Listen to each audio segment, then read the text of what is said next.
20 December রানাঘাটে মোদি নদিয়ার তাহিরপুরে সভা করার কথা রয়েছে নরেন্দ্র মোদির। তাহিরপুরের সভাস্থল পরিদর্শনে বিজেপি নেতৃত্ব।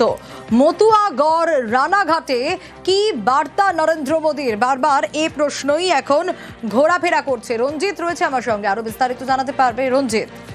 তবে একেবারে মতুয়াগড়ে আগামী 20 ডিসেম্বর সেখানে প্রধানমন্ত্রী নরেন্দ্র মোদী সভা করার কথা রয়েছে। আজই বিজেপি রাজ্য নেতৃত্ব দ্বারা হেলিপ্যাড এবং যে মাঠে জনসভা করা হবে সেই মাঠ তারা পরিদর্শন করে এবং জানি নাকি একেবারে রানাঘাট লোকসভা কেন্দ্রের মতুয়াগড় যেখানে প্রায় 40% মতুয়া ভোট রয়েছে সেইখানেই কিন্তু নরেন্দ্র মোদীর সভাস্থল চিহ্নিত করা হয়েছে। এখনো পর্যন্ত বিজেপি রাজ্য নেতৃত্বের পক্ষে জানানো হয়েছে এবং সব ঠিকঠাক থাকলে আগামী 20 ডিসেম্বর এই মাঠে তিনি সভা করবেন এবং একটি সরকারি প্রোগ্রামও তার সেখানে রয়েছে। ফলে মতুয়াগড়ে কি বার্তা দেয় সেই দিকে যেমন রাজনৈতিক মহল তাকিয়ে রয়েছে, অন্যদিকে একেবারে এখানে সভাস্থল ঘিরে কার্যত সমস্ত কিছু পরিকল্পনা রয়েছে বিজেপি নেতৃত্বের পক্ষ থেকে। এর আগেও কিন্তু এই একই জায়গায় তাহিরপুরে নরেন্দ্র মোদী সভা করেছিলেন লোকসভা নির্বাচনের আগে 2019 সালে। তবে আবার নতুন করে দ্বিতীয়বার তিনি এখানে আসছেন। তার জন্য স্বাভাবিকভাবেই নদিয়া জেলাতে একটা রাজনৈতিক একটা চর্চা শুরু হয়েছে। যেহেতু রানাঘাট লোকসভা কেন্দ্র মতুয়াগড়, সেখানে কি বার্তা দেয় সেদিকে তাকিয়ে রয়েছে রাজনৈতিক মহল। বেশ, আগামী 20 তারিখ নদিয়ার মাটিতে ভারতবর্ষের যশস্বী প্রধানমন্ত্রী শ্রী নরেন্দ্র মোদীজি আসছেন। তাহিরপুরের মাঠে জনসভা হবে এবং একটি সরকারি অনুষ্ঠানও হবে। বেশ কিছু প্রকল্প, কেন্দ্রীয় প্রকল্পের উদ্বোধন তিনি করবেন। 20 তারিখ 10:30টায় তিনি এই যে হেলিপ্যাডে প্রধানমন্ত্রীজি নামবেন। তো আগামী নির্বাচনকে কেন্দ্র করে মাননীয় প্রধানমন্ত্রীজি পশ্চিমবঙ্গ সফর শুরু হলো। প্রধানমন্ত্রীজি সবার জন্য 2-3 লক্ষ লোক আনার জন্য যে বড় ময়দান প্রয়োজন হয় সেই দিক থেকে তাহিরপুরের মাঠটি বেশ বড় মাঠ। 2019-এও এখানে সভা হয়েছে, সুতরাং পরীক্ষিত মাঠ। আমরা এই জায়গায় আগে সভা করেছি, সেজন্য এখানে আমরা টার্গেট আছে 5 লক্ষ মানুষকে সেদিন নিয়ে আসে। মতুয়ারা মুখ ঘুরিয়েছে, তাই বারবার বঙ্গযাত্রা, কটাক্ষ কল্যাণ বন্দ্যোপাধ্যায়। আসলে মমতাদি তো ওখানে বনগাঁয় মিটিং করে এসছে, জানেন, প্রচুর মতুয়ারা ছিলেন, উপস্থিত ছিলেন। যেহেতু ওই সব ভোটার লিস্ট থেকে নাম্বার দিয়ে দিচ্ছে মতুয়াদের, এবং দিদি তো মোটামুটি অ্যাসিওর করেছে মতুয়াদের যে সবাইকার ভোটার নাম থাকবে, এখন সেই ভোটগুলো চলে আসবে তৃণমূলে।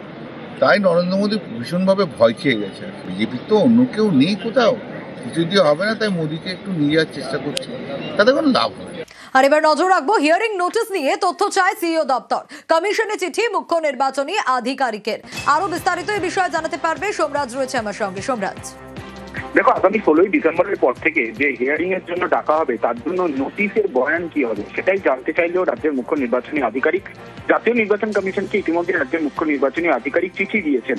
মূলত হিয়ারিং নোটিশে শুধুমাত্র কি নাম এবং তার হিয়ারিং কোথায় হবে সেই জায়গার নাম উল্লেখ করা থাকবে, নাকি কি কারণে তাকে হিয়ারিং এর জন্য ডাকা হচ্ছে সেই কারণটিও উল্লেখ করা থাকবে। অর্থাৎ এই হিয়ারিং নোটিশের বয়ানটি কি হবে সেটাই জানতে চায় রাজ্যের মুখ্য নির্বাচনী আধিকারিকের দপ্তর। তার কারণ এই হিয়ারিং নোটিশকেই এখন সর্বাধিক গুরুত্ব দিতে চাইছে রাজ্যের মুখ্য নির্বাচনী আধিকারিকের দপ্তর। এই কারণেই হিয়ারিং নোটিশের বয়ান কি লেখা থাকবে, অর্থাৎ এই হিয়ারিং নোটিশের বয়ান, যেই বয়ান আগামী 16 ডিসেম্বরের পর থেকে বাড়িতে বাড়িতে ইআরওরা দিতে যাবেন যাদের খসড়া তালিকায় নাম থাকবে না, সেই বয়ান নিয়েই আপাতত চিন্তিত ও সতর্ক রাজ্যের মুখ্য নির্বাচনী আধিকারিকের দপ্তর। বেশ। আর নিজের বুথে ভোটারের নাম যাচাই, খসড়া প্রকাশের আগে বুথে বুথে তালিকা, বুথে কি কি পাওয়া যাবে, মৃত, ডুপ্লিকেট আর শিফটেড তালিকা। আরো বিস্তারিত এই বিষয়ে জানাতে পারবে সোমরাজ রয়েছে আমার সঙ্গে। সোমরাজ, 16 ডিসেম্বর খসড়া তালিকা প্রকাশ, মানে খসড়া ভোটার তালিকা প্রকাশ, তার আগে এটা বাড়তি কি সুবিধে দেবে, কখন থেকে দেখা যাবে? দেখো, ইতিমধ্যেই রাজ্যের যে 80,000-এরও বেশি বুথ রয়েছে তার মধ্যে বেশিরভাগ বুথেই বিএলও এবং বিভিন্ন রাজনৈতিক দলের বুথ লেভেল এজেন্ট যারা রয়েছেন তাদের মধ্যে বৈঠক হয়েছে। মূলত প্রত্যেকটি বুথের মৃত ভোটারদের তালিকা, ডুপ্লিকেট ভোটারদের তালিকা, শিফটেড ভোটারদের তালিকা এবং আনট্রেসেবল অর্থাৎ যাদের খুঁজে পাওয়া যাচ্ছে না তাদের তালিকা নিয়ে অধিকাংশ বুথেই সেটি অনুমোদন হয়ে গেছে। এবং যেটা কমিশন সূত্রে জানা যাচ্ছে, আজকের পর থেকেই বিভিন্ন বুথে বুথে বিএলওরা এই তালিকা টাঙিয়ে দেওয়ার প্রক্রিয়া শুরু করবেন। অর্থাৎ তাদের নির্দিষ্ট বুথে কতজন রয়েছেন মৃত ভোটারদের তালিকায়, কতজন রয়েছেন ডুপ্লিকেট ভোটারদের তালিকায়, কতজন রয়েছেন শিফটেড ভোটারদের তালিকায় এবং কতজন রয়েছেন আনট্রেসেবল অর্থাৎ খুঁজে না পাওয়াদের তালিকায়।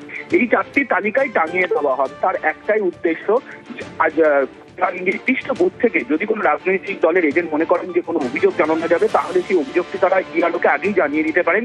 সেই কারণেই মূলত মনে করা হচ্ছে কমিশনের তরফে এই উদ্যোগ নেওয়া হয়েছে। 16ই ডিসেম্বর খসড়া তালিকা প্রকাশ হবে, কিন্তু তার আগেই বুথে বুথে এই তালিকা টাঙাতে শুরু করবেন বিভিন্ন বুথের বুথ লেভেল অফিসাররা। বেশ। আর এসআইআর এর ক্ষেত্রে ফর্ম আপলোড, ডিজিটাইজেশন এগুলো গতকাল রাত 12টার সময় শেষ হয়ে গেছে, কিন্তু তারপরেও এখনো বিএলও অ্যাপ চালু রয়েছে। কেন রয়েছে, স্বাভাবিকভাবে এই প্রশ্ন উঠছে। সোমরাজের কাছ থেকেই জানতে পারবো। সোমরাজ, ফর্ম আপলোড, ডিজিটাইজেশন এগুলো তো শেষ হয়ে গেছে, তাহলে এখনো বিএলও অ্যাপ চালু রাখার কারণ কি? দেখো, বিএলও অ্যাপ চালু রাখার কারণ মূলত ফটো ভেরিফিকেশন। জাতীয় নির্বাচন কমিশনের সফটওয়্যারে দেখা যাচ্ছে এ রাজ্যের একাধিক বুথে ভোটারের ছবি একই রকম, অর্থাৎ একাধিক ভোটারের ছবি একরকম, এবং সেই কারণ জাতীয় নির্বাচন কমিশনের সফটওয়্যারে সেই ছবিগুলি মার্ক করে সংশ্লিষ্ট বুথের বুথ লেভেল অফিসারদের কাছে পাঠিয়ে দেওয়া হয়েছে, যাতে তারা চিহ্নিত করেন বা যাচাই করেন এবং যাচাই করে প্রয়োজনীয় সার্টিফাই করেন তাদের বিএলও অ্যাপে। সেই কারণেই বুথ লেভেল অফিসারদের জন্য বিএলও অ্যাপ এই সচল রাখা হয়েছে। গতকাল রাত 11:59 মধ্যেই বিএলও অ্যাপে ফর্ম ডিজিটাইজেশন এবং ফর্ম আপলোডের অপশন বন্ধ করে দেওয়া হয়েছে, কিন্তু এই ফটো ভেরিফিকেশনের জন্য এই অপশনটি চালু করা হয়েছে। তার কারণ একাধিক ভোটারের ছবি একই রকম দেখা যাচ্ছে জাতীয় নির্বাচন কমিশনের সফটওয়্যারে, যাতে এই তালিকা নিখুঁত হয়, অর্থাৎ এসআইআর এর যে খসড়া তালিকা, সেই খসড়া তালিকা যাতে নিখুঁত হয়, সেই কারণেই এই অপশনটি নতুন করে দেওয়া হয়েছে এবং বিএলওদের বলা হয়েছে যে সেটি যাচাই করে সার্টিফাই করে আবার আপলোড এবং সংশোধন করতে, সেটাই নির্দেশ দেওয়া হয়েছে।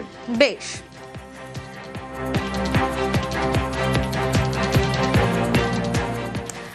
আমরা নিউজ 18 বাংলা খবর দেখায় সমস্যার সমাধানের জন্য গতকাল দেখিয়েছিলাম সাবা আহমেদের নাম 2 জায়গায় ছিল, আর আমাদের খবরের জেরে, নিউজ 18 বাংলার খবরের জেরেই বাতিল হলো ডুপ্লিকেট নাম। বালিগঞ্জ থেকে সাবা আহমেদের নাম বাদ গেল।